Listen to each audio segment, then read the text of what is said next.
Let's move to the another session of cellular mobile communication, Unit 5. Today's topic is multiple access techniques of TDMA and CDMA technique. Let's move to the first topic is time division multiple access. Time division multiple access. Here yesterday we discussed about frequency division multiple access. First we have to take the frequency spectrum. It divided into number of channels based on narrow band or wideband technique.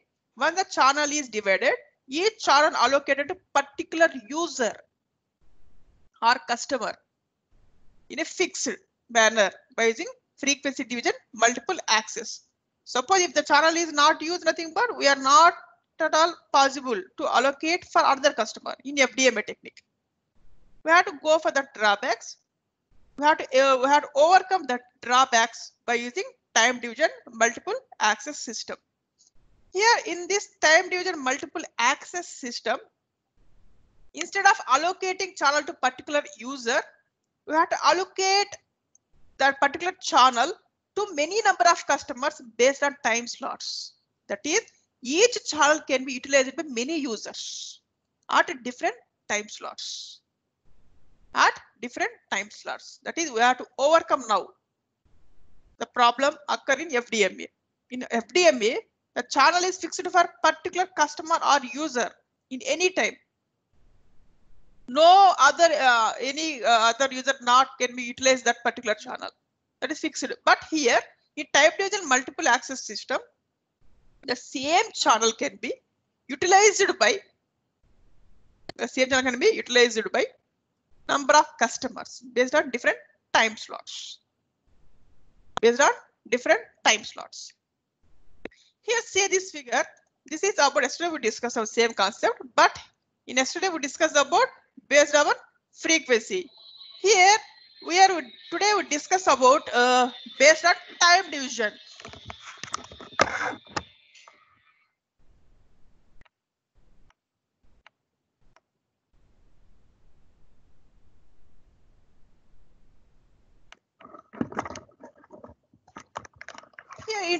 Here in TDMA scheme, we have to divide the frequency spectrum based on time slots. See this one, we are taking x-axis frequency, y-axis code, z-axis time. Here yesterday also we discussed, but yesterday we discussed about to divide the total spectrum into different numbers based on frequency yesterday class. But here based on time we are discussed today. Instead of channel, the total frequency divided into channel. Each channel can be utilized by any customer based on time slots. That is the difference between FDMA and TDMA. Here in TDMA technique, to transmit data by using buffer and burst method. What is a buffer and burst method? Here the buffer and burst method is nothing but to transmit data, either digital voice or data transmission by using packet switching. Here in packet switching, I think, but what is packet switching? In packet switching, we have to transmit data or digital voice based on packets. That is, to take total data and divide it into number of small fragment based on fragmentation. We have to divide into small one. Each small one is called the packet. We have to transmit one by one packet from source to destination. That is called the buffer and burst method. That is, first to take one packet and stored in a temporary location of transmitter, then transmit through the channel, and onwards the packet can be received by the receiver. Then we have next packet enter into the channel. That's why it is buffer. Buffer is nothing but temporary location of a data. That is, we have to transmit one by one. Okay, this is not possible in FDMA technique. In FDMA technique, especially we have to transmit data in a digital data in a continuous form. That is circuit switching. But here in TDMA we are using packet switching. Now Now we discuss about how to transmit the data in a TDMA technique. Before going to transmit data in a TDMA technique, again we have to discuss about TDMA/FDD system. TDMA/FDD and TDMA/TDD. What is my FDD? Frequency division duplexing. In frequency division duplexing, we want two channels, one for forward, one for reverse.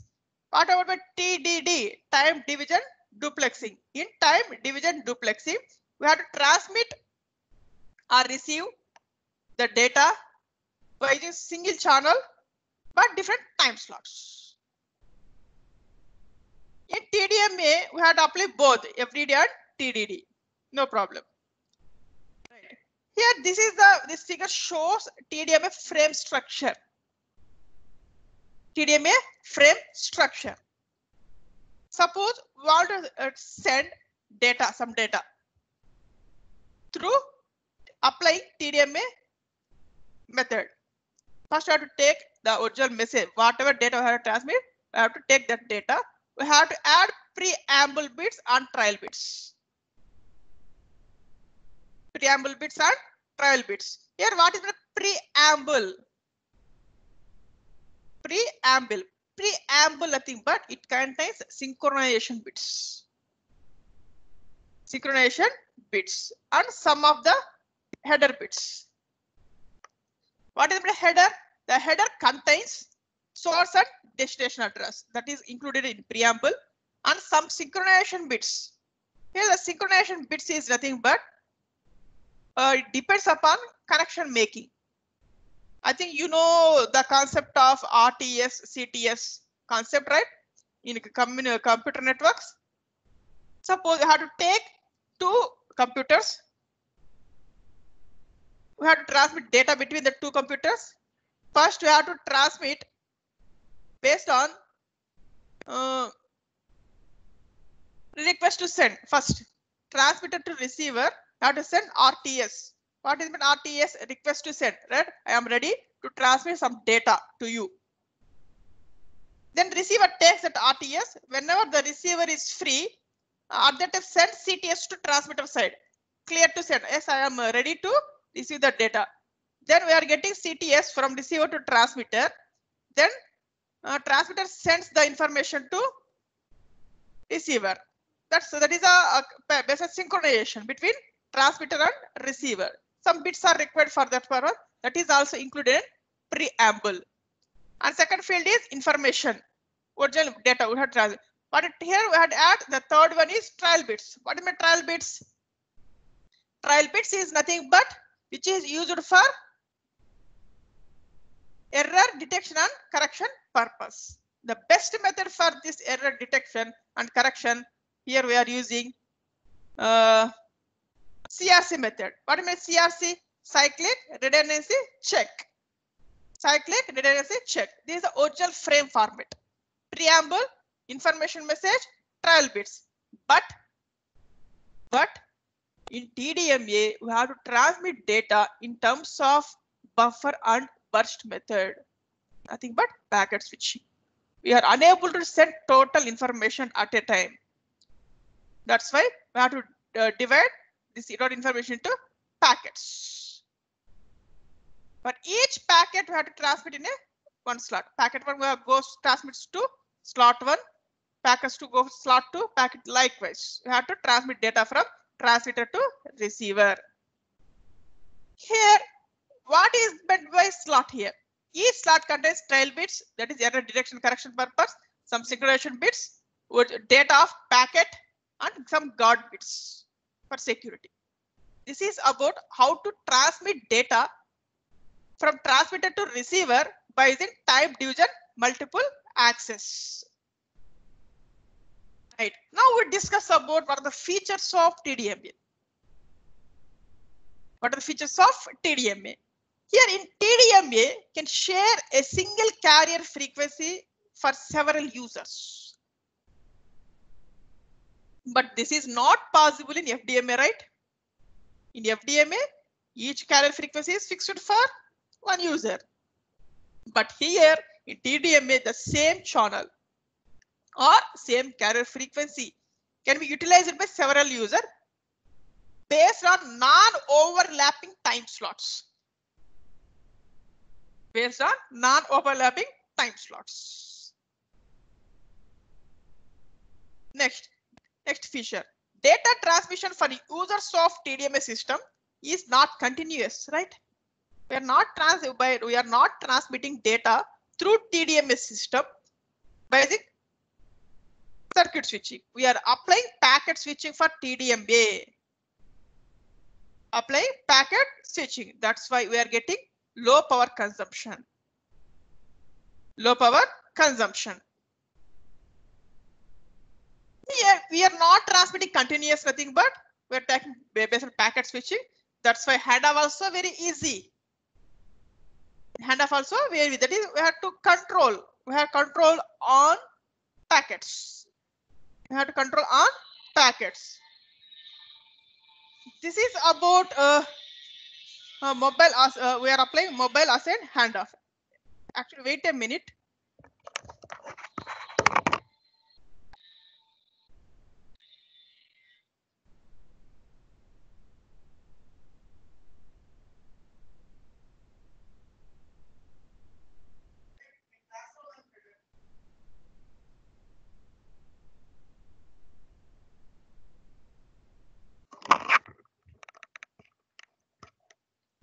Here, the type of handoff which we are using in this TDMA is Maho. Maho is nothing but mobile ascent handoff. I will discuss in fourth unit. Here, basically, we are no need for this duplexing techniques for this TDMA technique. Why? Because we have to transmit data by using time slots. Based on time, that's why maybe may not be used on FDD or TDD techniques. Here we are applying adaptive equalization techniques.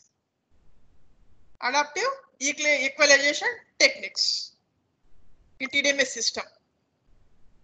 Why? Because here the equalization nothing but we have to based upon the signal rate, that is speed, compare with transmitting side, receiving side, and go for equalization and correct it. That is the concept of equalization.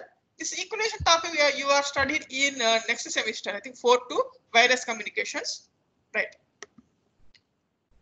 Here in TDMA, the guard time should be minimized. The guard time should be minimized. Why guard time should be minimized here? We are adding some trial bits.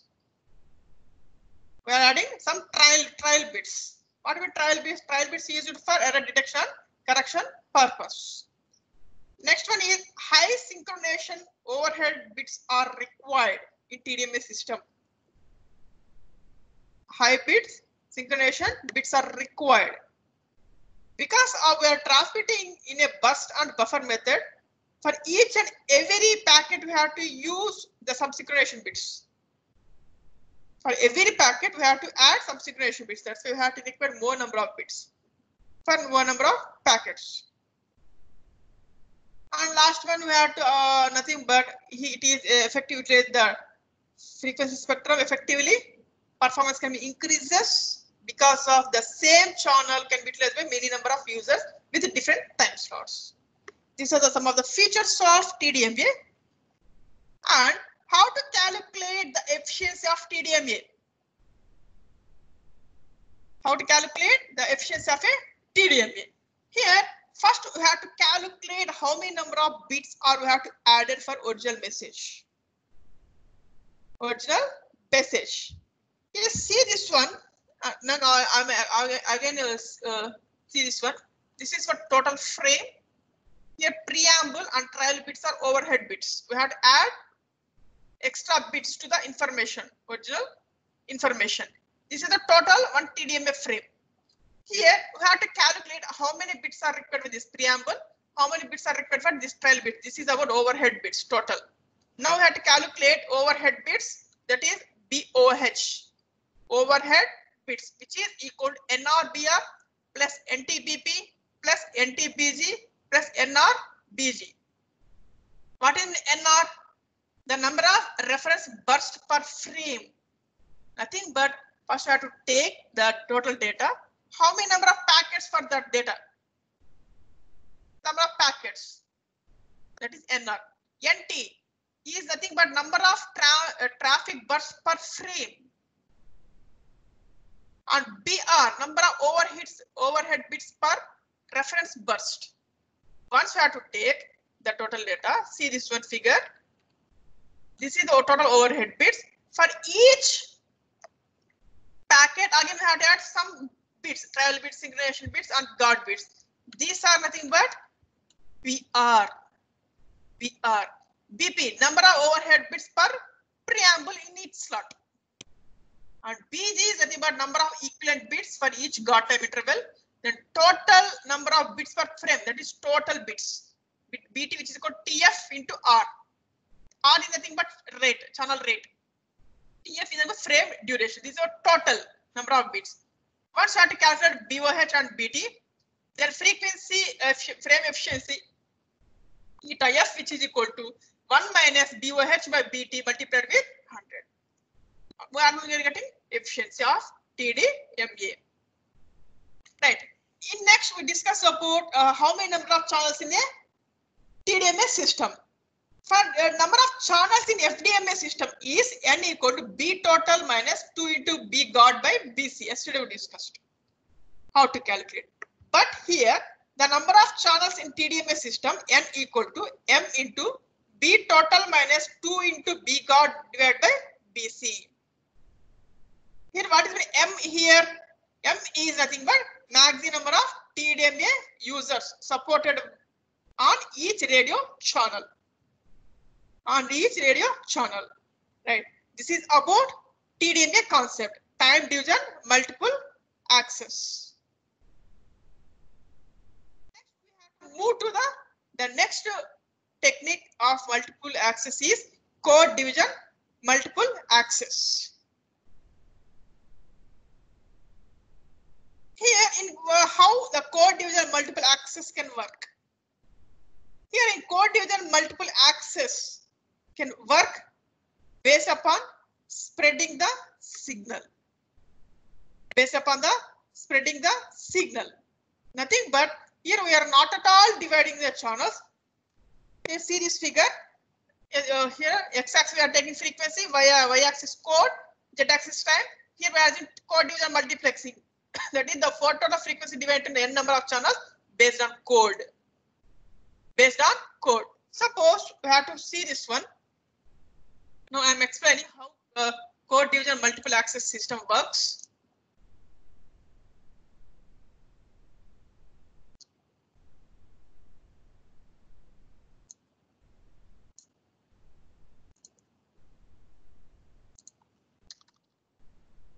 Here suppose the number of channels divided by the code is 1, 2, 3, 4, 5. Number of channels are 5. Suppose here we have to use one of the person here in code division multiple access system. The available bandwidth for each channel is high compared to FDMA, TDMA. FDMA and TDMA in code division multiple access system, the high bandwidth is available for each channel. Nothing but high bandwidth, nothing but automatically have to use high speed also available. Here, suppose we have to transmit data through this one. We are using channel 1. Here, this is the data we have to transmit. But what about the remaining this one? This frequency is waste. At that time, we have to add some pseudo noise for extra. This is waste of frequency. For this waste of frequency, we have to add some pseudo noise. Here, this is for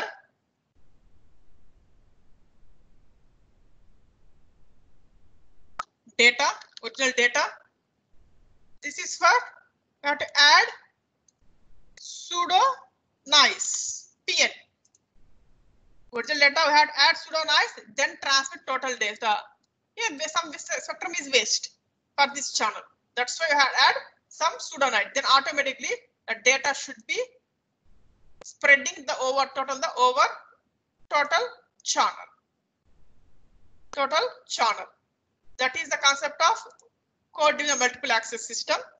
Here in code division multiple access system, that is, see this one. Here in code division multiple access system, very large bandwidth available by the concept of spreading the signal. Okay, the spreading the signal is based on pseudonice. We have to add to the original message. Then transmits. At the receiving side, also we have to remove that pseudonice, then extract the original data.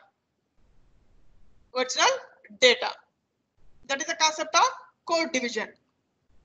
Here, what are the features of code division?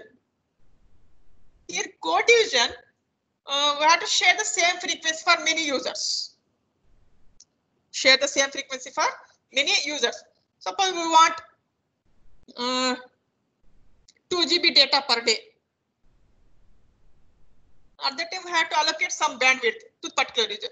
Someone asked only 1 GB, someone asked only 100 MB data per day. Based upon these plans, it can be allocates the bandwidth. Same frequency, it can allocate the number of persons, depends upon plans. Here, in CDMA system, problem we are getting, that is, it raises noise floor in a linear manner. Raises the noise floor in a linear manner. Here, in this CDMA technique, multi-pass sending is reduced because of large spectrum available. And what about speed? Whenever bandwidth is high, automatically the speed also increases in a CDMA technique. Here, in CDMA technique, we have to apply soft handoff. What do you mean soft handoff? Make before break. Already discussed. And one problem occurred in CDMA technique is self-jamming problem and near and far end problems we are getting in CDMA. Here self-jamming arises from the fact that the spreading sequences of different users are not equally orthogonal. Why? Because some persons we are using